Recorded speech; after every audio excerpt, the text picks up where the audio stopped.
Buenos días, hermanos de Campamento de Dios.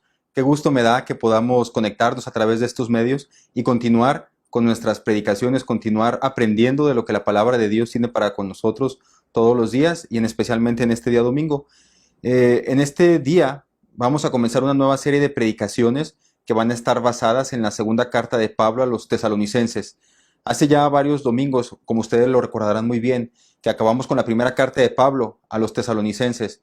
De hecho, me parece que fue por ahí de abril, en el último domingo, cuando acabamos con la primera carta de Pablo a tesalonicenses. Y en esta mañana vamos a comenzar con esta segunda carta de Pablo a los tesalonicenses. Déjenme orar. Gracias, Padre bendito, te doy porque tú eres bueno, Señor, con nosotros, porque a pesar de las dificultades que tenemos para estar juntos de manera presencial, tú, Señor, sigues utilizando los medios electrónicos, Señor, sigues ocupándonos a través de ellos para poder llevar, Padre, tu palabra a lugares quizás a donde ni siquiera imaginábamos que iban a poder llegar.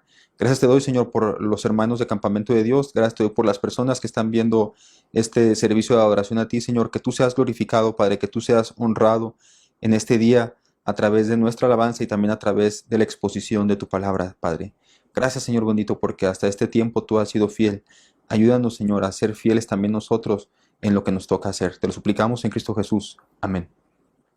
Toda la serie que vamos a estar tratando de la segunda carta de Pablo a los tesalonicenses se va a llamar Hablando la gente se entiende. Y cada predicación tendrá un título distinto. Es algo así como cuando ustedes ven una serie en la televisión, una serie en Netflix, y la serie tiene un nombre, pero luego cada episodio tiene un título distinto. Bueno, algo así va a ser. Y se va a llamar Hablando se entiende la gente.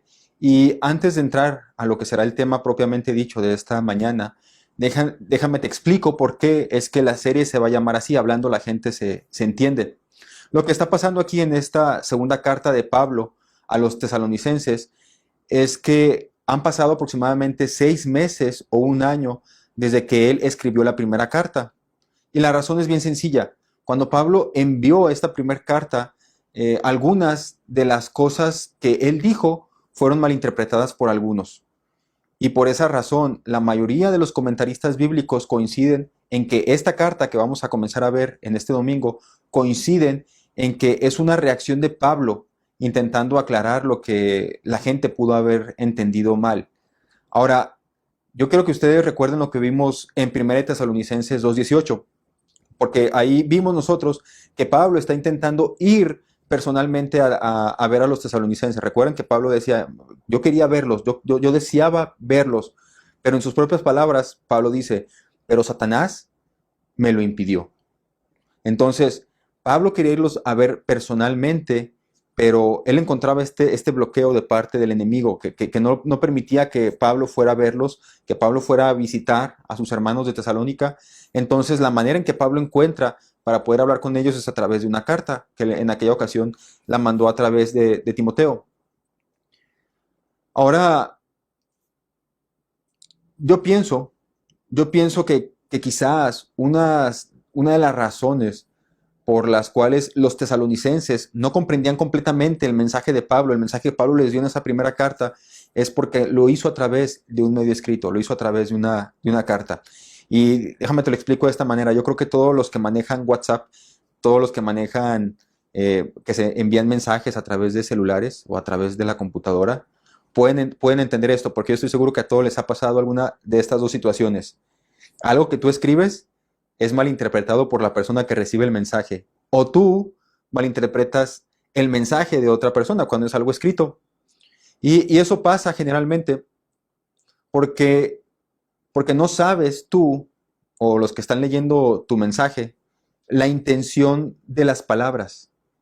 Por el simple hecho de que cuando están leyendo un mensaje que está escrito ahí en el celular, tú no puedes escuchar el tono de voz de la persona que te lo estaba diciendo, no puedes ver su expresión facial, no puedes ver su lenguaje corporal de esa persona cuando escribía ese mensaje. Entonces, como no tienes todo ese otro contexto, puede que malinterpretes a veces ese mensaje. Por ejemplo, me ha sucedido a mí que en ocasiones estoy muy ocupado haciendo algo y de pronto alguien me manda un mensaje a mí y yo simplemente contesto, ok, o está bien. Me está pidiendo algo, ¿verdad? Jorge, ¿me puedes ayudar por favor con esto? Y digo, sí, está bien. O ok, nada más. Y en algunas ocasiones me ha pasado que me preguntan, ¿estás enojado conmigo o qué? Y yo digo, bueno, no, no estoy enojado. Simplemente que estaba muy ocupado y escribí lo más rápido posible, porque en otras ocasiones quizás soy más expresivo, ¿no? Y pongo otras cosas. Sí, está bien, yo te puedo ayudar, claro, o algo así, no sé. Entonces, cuando nada más contesto está bien o ok, de pronto alguien piensa, es que está enojado conmigo. Bueno, pero es porque no saben, ¿verdad? No están ellos viendo desde el otro, no están viéndome a mí qué estoy haciendo, entonces no conocen o realmente no sienten toda esa intención cuando yo estaba escribiendo esas palabras, que simplemente no estaba molesto ni estaba enojado, simplemente no tenía tiempo para dar una respuesta un poco más grande. Y por esa razón se inventaron los emojis. Si tú no sabes lo que son los emojis, son esas caritas que se le agregan a los mensajes para expresar un sentimiento o una intención. En un intento por dar este mensaje más claro, salieron estas caritas, ¿verdad? Una carita feliz, una carita con una gotita aquí, la carita con los lentecitos, esos monitos que aparecen ahí, los changuitos y todo eso. Bueno, es para intentar darle a la persona que nos está leyendo más o menos que entienda bajo qué intención o qué sentimiento nos está motivando a mandar ese mensaje. Si pones una carita sacando la lengua, pues ya sabes que lo que está diciendo la otra persona seguramente lo está diciendo en una ironía o está jugando simplemente. Entonces, para eso se inventaron este tipo de lenguaje a través de estas caritas felices o tristes o lo que sea, ¿verdad? Pero aún así, aunque intentamos de alguna manera comunicar un mensaje por escrito lo más claro posible, es insuficiente. No hay nada mejor que estar cara a cara, platicando en el momento, y si surge algún problema, si surge alguna duda sobre lo que se está queriendo decir, aclararlo, ¿verdad? Aclararlo en el momento de aquella cosa que se pudiera entender mal. Bueno, pues en la época en la que Pablo está escribiendo, no existían las videollamadas. Así que Pablo hace su mejor esfuerzo por ser lo más detallista en aquellos temas que causaron confusión en la primera carta. Entonces, cuando Pablo entra en esa segunda carta, no va a ser Pablo una carta más larga, de hecho es más cortita la carta de segunda de Tesalonicenses que la primera, pero sí Pablo se mete en unos detallitos muy puntuales porque se da cuenta de que eso fue lo que causó confusión en la primera carta. Y lo mejor de todo esto, que tú puedes pensar, bueno, Pablo se da cuenta que estaba la gente un poco confundida y él hace un mayor esfuerzo, escribe una carta con más detalles. Eh, lo mejor de todo esto es que Dios estaba guiando todo el proceso. Dios estaba guiando a Pablo, porque nosotros reconocemos que la Biblia es la palabra de Dios, porque la Biblia es la palabra inspirada de Dios. Así que si así quedó registrado ahí en la palabra de Dios, es porque Dios quería que así lo tuviéramos nosotros. Entonces, así con esas eh, a veces repeticiones que va a hacer Pablo. De hecho, varios de lo que él va a mencionar en Segunda de Tesalonicenses ya lo dijo en Primera de Tesalonicenses, pero ahora da otros detallitos para clarificar esas cositas que quizás pudieron haber quedado ahí en el aire. Por eso el título de la serie, Hablando se entiende la gente, porque vamos a tratar de cerrar quizás algunas dudas que pudieron haber quedado con Primera de Tesalonicenses, ahora con la segunda carta de Pablo a los tesalonicenses. Y en esta ocasión, el título de esta meditación se llama El justo juicio de Dios, de la serie Hablando se entiende la gente. Ahora sí, entrando un poquito en el pasaje que vamos a ver hoy, quiero que recuerden lo que vimos cuando estábamos en Primera de Tesalonicenses. Los cristianos estaban sufriendo mucho por haber aceptado el Evangelio. Dijimos que estaban siendo perseguidos, y estaban siendo perseguidos por el simple hecho de que habían puesto su fe en el sacrificio de Cristo. Y al principio de la primera carta de Tesalonicenses, Pablo los elogió a ellos por la obra de su fe, por su trabajo de amor y por su constancia a pesar de la persecución que estaban sufriendo. O sea, a Pablo le dice, a pesar de que ustedes están siendo perseguidos por su fe, ustedes mantienen su trabajo de amor y mantienen su constancia. Y eso no resolvió una duda que Pablo tiene que aclarar en esta segunda carta. De hecho, la segunda carta inicia muy parecido a la primera carta, pero como les comento, Pablo agrega unos detalles más, porque parece que hay una duda en el aire ahí. Y la duda es esta, la duda es, ¿por qué sufren los justos? La pregunta es, ¿cómo puede ser Dios justo si parece que al bueno siempre le va peor que al malo? Esa es la pregunta que está en el aire ahí con los tesalonicenses. Y no es la primera vez, quiero que sepan esto, hermanos, no es la primera vez que nos enfrentamos a esta pregunta en la Biblia. De hecho, es una pregunta muy antigua. Es una pregunta que maneja el libro de Job. Es una pregunta que manejan algunos pasajes de Eclesiastés, como vimos en el mensaje pasado. Es una pregunta que va a tratar también el profeta Habacuc.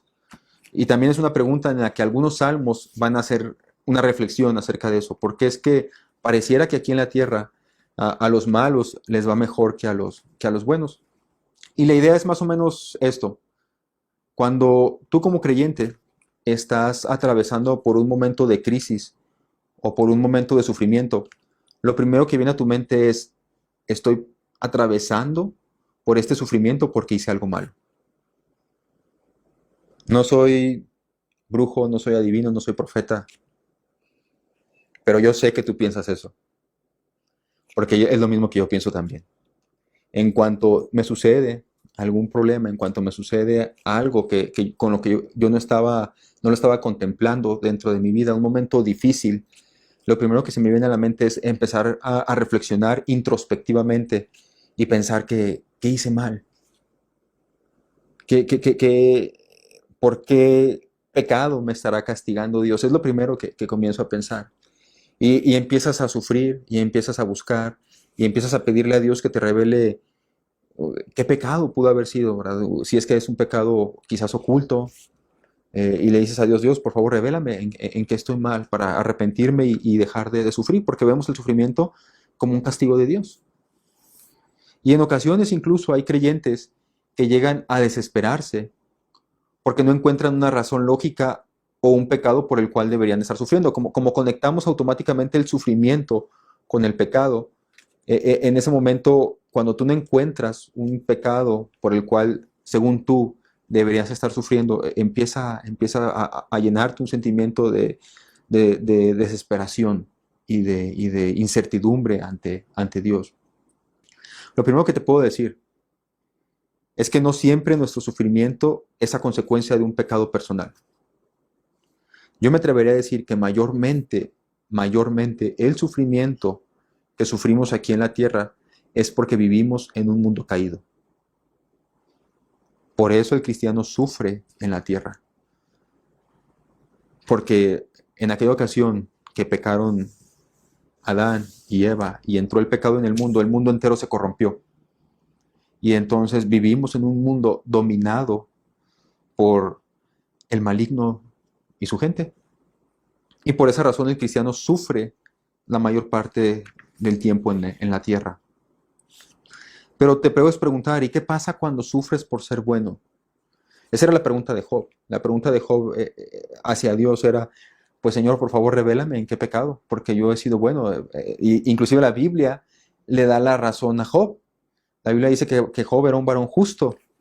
Y después de que llega esta calamidad, estas calamidades ante Job, y Job por ahí dice algunas cosas, la Biblia sigue diciendo, en todo esto no pecó Job. Entonces la Biblia lo presenta como un hombre justo, y sin embargo le suceden estas cosas malas en su vida, ¿verdad? Pierde a sus hijos, pierde sus propiedades, pierde a sus animales. Y también es exactamente lo mismo que está pasando aquí en Tesalonicenses, porque ellos no están sufriendo. Pablo no les está diciendo que lo que están sufriendo es porque ellos tengan un pecado, sino que ellos están sufriendo porque sus enemigos no soportan que ellos sean cristianos y por esa razón los están atacando. Y pareciera que ese Dios que tiene el poder de derretir los montes con sus palabras, pareciera que ese Dios no mete las manos para ayudarlos. No dice algo para detener la persecución en ese instante. Los están persiguiendo por ser hijos de Dios, los están persiguiendo por el Evangelio. Fíjense bien, hermanos, yo no estoy diciendo que ellos sean perfectos, porque sabemos por la palabra de Dios que no hay justo ni un uno. Tampoco Job era perfecto, en el sentido como nosotros entendemos la palabra perfección, de que no hay nada de pecados en ellos. Yo no estoy diciendo que no sean perfectos ni Job ni los tesalonicenses, pero la razón por la que están sufriendo tanto Job como los tesalonicenses no es por un pecado personal, no es porque ellos están cayendo en inmoralidades, no es porque ellos están cayendo en alguna otra clase de pecado, sino simplemente porque los enemigos de Dios los están atacando. Y ustedes recuerdan a Job, es Satanás el que promueve este ataque contra Job. Y entonces Pablo va a tomar un poco de tiempo para explicar cómo es que en su justicia, fíjense bien, cómo es que en su justicia el Dios justo utiliza aún el sufrimiento terrenal para el bien de sus hijos.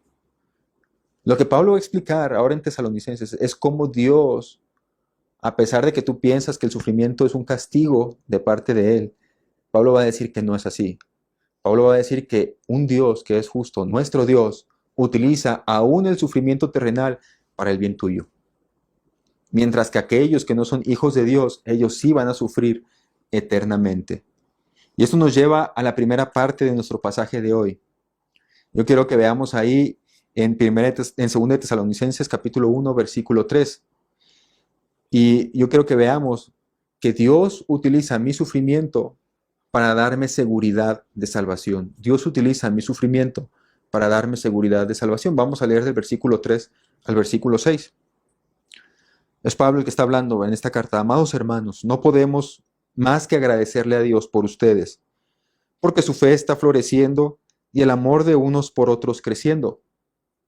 Con orgullo les contamos a las demás iglesias de Dios acerca de la constancia y la fidelidad de ustedes en todas las persecuciones y privaciones que están sufriendo. Y Dios usará esa persecución para mostrar su justicia y para hacerlos dignos del reino por el cual sufren. Déjame repetir este versículo 5. Y Dios usará, tú lo puedes leer también, y Dios usará esa persecución para mostrar su justicia y para hacerlos dignos de su reino por el cual sufren. En su justicia, Él les dará su merecido a quienes lo persiguen. En la primera carta de Pablo a los tesalonicenses, a esta segunda carta, ya les comenté que pasaron aproximadamente entre 6 meses a un año. Y los datos parecen indicar que la persecución de aquella primera ocasión, en esta ocasión en que Pablo está escribiendo, se había recrudecido. Es decir, pasaron 6 meses o pasaron un año desde que Pablo escribe Primera de Tesalonicenses a cuando escribe Segunda de Tesalonicenses, y parece que la persecución ha ido en aumento. Pero así como la persecución había aumentado, lo que vemos aquí en este pasaje es que también la fe de los tesalonicenses había crecido. O como traduce la Nueva Traducción Viviente y como leímos en nuestro pasaje, su fe está floreciendo. Y esta palabra, cuando Pablo dice su fe está floreciendo, es una palabra que en el original griego no significa un crecimiento moderado, sino un crecimiento vigoroso. Es una palabra que se utiliza para referirse al crecimiento de las plantas o el desarrollo de los seres humanos durante sus primeros años de vida. Ya saben, de esas veces cuando tú le compras ropa o zapatos a tus hijos y a la siguiente semana ya no les queda. Es la palabra que se utiliza para explicar esa etapa del crecimiento en la vida del ser humano.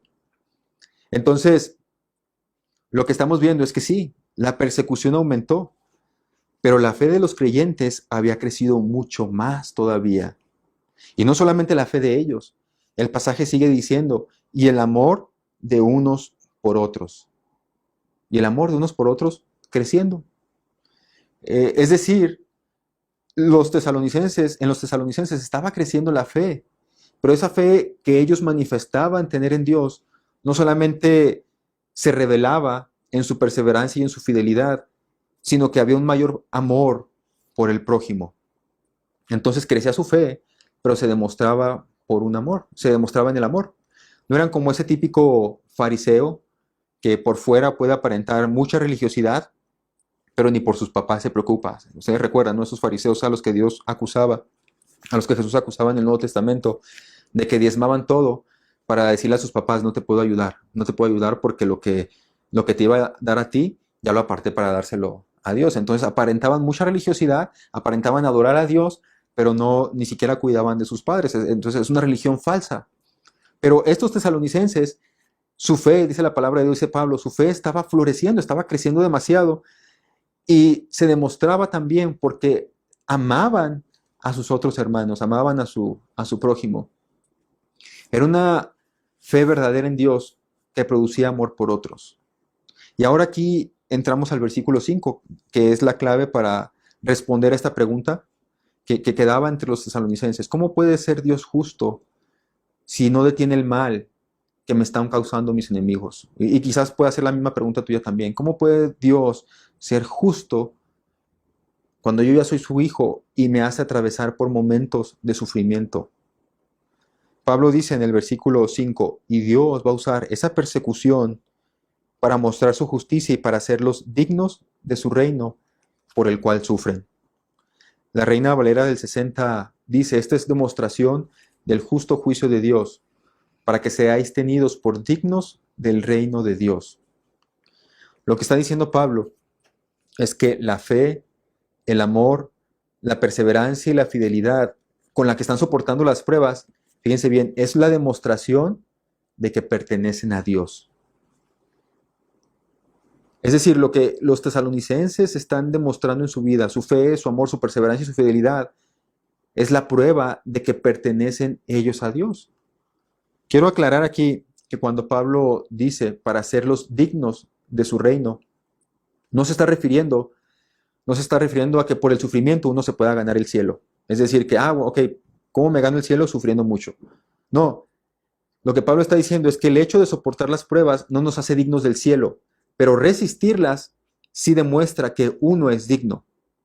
O sea, no me hace ganarme el cielo, pero sí me hace demostrar que lo merezco, porque de alguna manera, bueno, no tanto que lo merezco, más bien que soy digno de ese cielo porque mis obras revelan que soy hijo de Dios.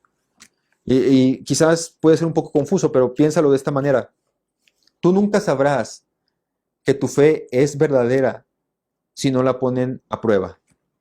Tú nunca sabrás si tu fe es verdadera si no es puesta a prueba. Porque es precisamente en medio de las pruebas donde se demuestra que le crees a Dios. Entonces, fíjense bien, Dios es justo porque si tu fe no es verdadera, solamente te estás engañando. Las pruebas, entonces, sacan a la luz este engaño antes de que sea demasiado tarde. Imagínate que vivas toda tu vida engañado, pensando que eres un verdadero creyente, pensando que tenías la salvación, pero como nunca tuviste pruebas en tu vida, llegas al final de tus días pensando que estarás en el cielo con Dios y te llevarás una sorpresa porque te mandan para el otro lado. Por eso mi sufrimiento Dios lo utiliza para darme seguridad de salvación. ¿Por qué? Porque puedo observar que mi fe crece en medio de los problemas. La fe verdadera es una fe que crece. Y esa fe crece a través de las dificultades, esa fe crece a través de los problemas. Actualmente estamos pasando por tiempos difíciles. No creo que deba profundizar mucho en esto, porque yo creo que todos saben lo que estamos viviendo. Con esto te estoy queriendo decir que reflexiones, que veas cómo está tu fe, que en este tiempo especialmente difícil, en el que probablemente estés atravesando por momentos de dificultad económica, en el que quizás estés pasando por momentos de falta de salud, o no sé por qué prueba puedas estar pasando. Pero la palabra de Dios nos invita a reflexionar, a que visualicemos cómo está nuestra fe. Nuestra fe está floreciendo a pesar de las dificultades. Nuestra fe está creciendo así como lo dice Pablo, ¿verdad? Que crece así como crecen los niños, vigorosamente. ¿Cómo está tu amor por tu prójimo?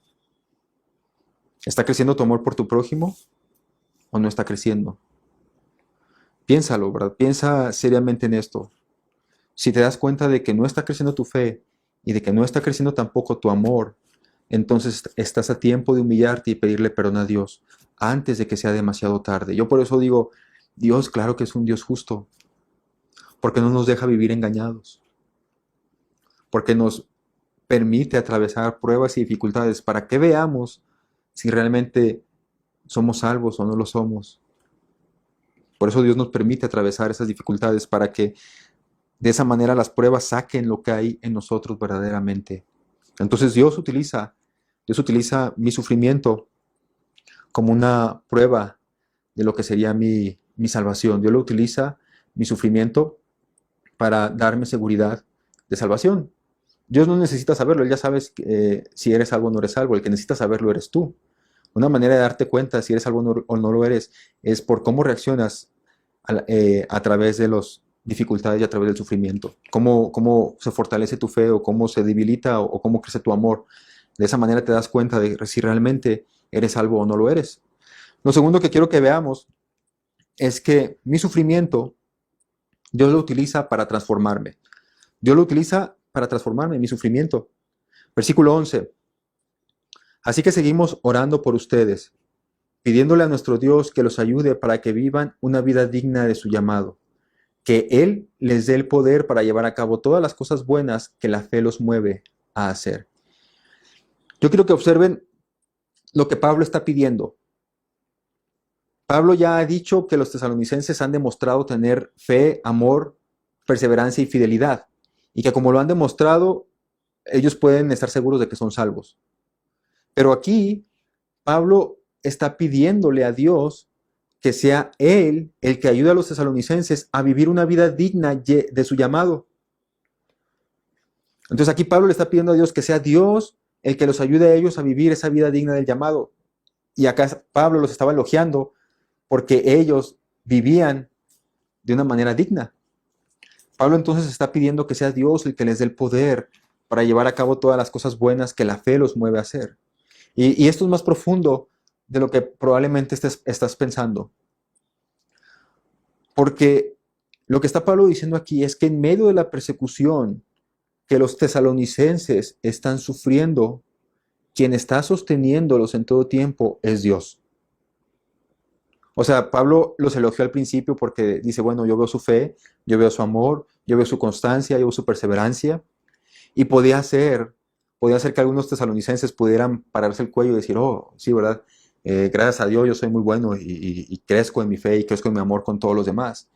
Pero Pablo, cuando termina este primer pasaje, este primer capítulo, y él termina diciendo lo que él le pide a Dios por los tesalonicenses, él revela que todo este fruto, todo este producto que ellos han tenido de fe, de esperanza, de perseverancia, de constancia, es porque Dios les ha dado el poder a ellos para hacerlo. Y esto está de acuerdo con todo el mensaje bíblico acerca de que Dios no solamente es el autor de la salvación, sino que Dios también es el consumador de la salvación. Es decir, los tesalonicenses están produciendo fe, amor, perseverancia y fidelidad, no porque ellos fueran muy buenos, sino porque Dios estaba obrando en sus vidas, transformándolos por medio de ¿qué? El sufrimiento. Por eso yo sigo diciendo que Dios es un Dios justo, porque ninguno de nosotros produciría naturalmente una vida digna de ser rescatada por Dios. Pero para Dios eso no es ningún problema, porque Él es el que nos ha empoderado por su Santo Espíritu para vivir esa vida que Él quiere que vivamos. Ni tú ni yo podemos dejar de pecar por nuestras propias fuerzas. No podemos hacerlo. Hay mucha gente que lo ha intentado sin Dios. Hay mucha gente que quiere ser buena moralmente fuera de Dios, pero no puede. La única manera en que el hombre puede ser libre de su pecado es que el Espíritu Santo more en él. Porque es Dios, a través del poder que Él nos da para poder vencer las pruebas y para poder vencer las tentaciones.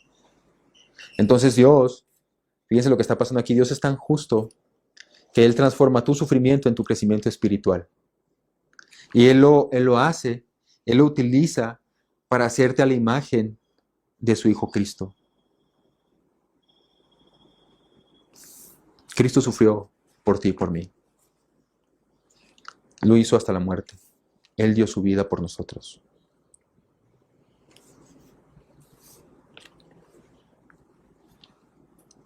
Cuando Dios desea calcar en nosotros esa imagen de su Hijo Cristo, lo tiene que hacer también a través del sufrimiento. Pero es Dios el que lo va a hacer. No se trata de que yo me ponga en una situación de sufrimiento, sino que es Dios el que lo hace. Y lo permite que pase en nuestra vida. Pero lo hace con el propósito de transformarnos. Por eso Dios es un Dios justo. Es un Dios justo porque no solamente nos da la salvación, sino que nos da los medios para perseverar hasta el fin. Nos da el poder para continuar en la salvación, nos da el poder para santificar también nuestra vida, que es parte precisamente del tercer punto. El tercer punto es: mi sufrimiento Dios lo utiliza para glorificar su nombre. Versículo 12. Entonces el nombre de nuestro Señor Jesús será honrado por la vida que llevan ustedes y serán honrados junto con Él. Todo esto se hace posible por la gracia de nuestro Dios y Señor Jesucristo. Y esta es la conclusión del primer capítulo. Que Dios nos fortalezca y nos ayude a vivir una vida digna de su llamado. Y el que nosotros la vivamos, esa vida, tiene un solo propósito: que Él sea glorificado. Que Dios te dé fortaleza a ti en medio de las pruebas. Que Dios te ayude a vivir esta vida que Él tanto desea de ti. Tiene un solo propósito, que es glorificar a Dios. Pero recordemos que todo esto tuvo su punto de partida en el sufrimiento y en la persecución de los tesalonicenses. Entonces, Dios usa nuestras vidas para ser honrado. Quizás algunos ya sepan esto, pero lo voy a repetir, porque sé que va a haber algunos que no lo saben. Pero el cristianismo, históricamente, el cristianismo ha crecido en un mayor número en medio de crisis de persecución. Porque el hecho de que creyentes verdaderos estén dispuestos a dar su vida por el Evangelio hace ver a los demás que vale la pena morir por algo que es la verdad. Nosotros hemos sido creados para la alabanza de la gloria de Dios. Y si aún el sufrimiento es necesario para que nuestro Dios sea glorificado, no deberíamos preguntarnos ¿por qué sufre el justo? Más bien deberíamos vivir a la expectativa de cómo Dios está trabajando con nosotros para glorificar su nombre. Dice al final del versículo 12: y serán honrados junto con Él. Cualquier sufrimiento que podamos atravesar por esta tierra, en esta tierra, y que lleve a que nuestro Dios, nuestro Señor Jesús, sea honrado por nuestra vida, al final de cuentas también resultará en honra para nosotros. Dios utiliza el sufrimiento para el bien de sus hijos, pero los que no son sus hijos sufrirán eternamente. Así fue como comencé. Dios usa el sufrimiento para el bien de sus hijos.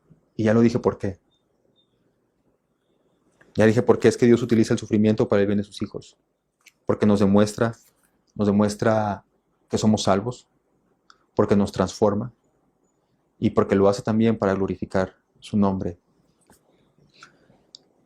Dios utiliza el sufrimiento para el bien de aquellos que son sus hijos, pero aquellos que no son hijos de Dios sufrirán eternamente. Por eso yo en este día te invito a ti que estás escuchando este mensaje.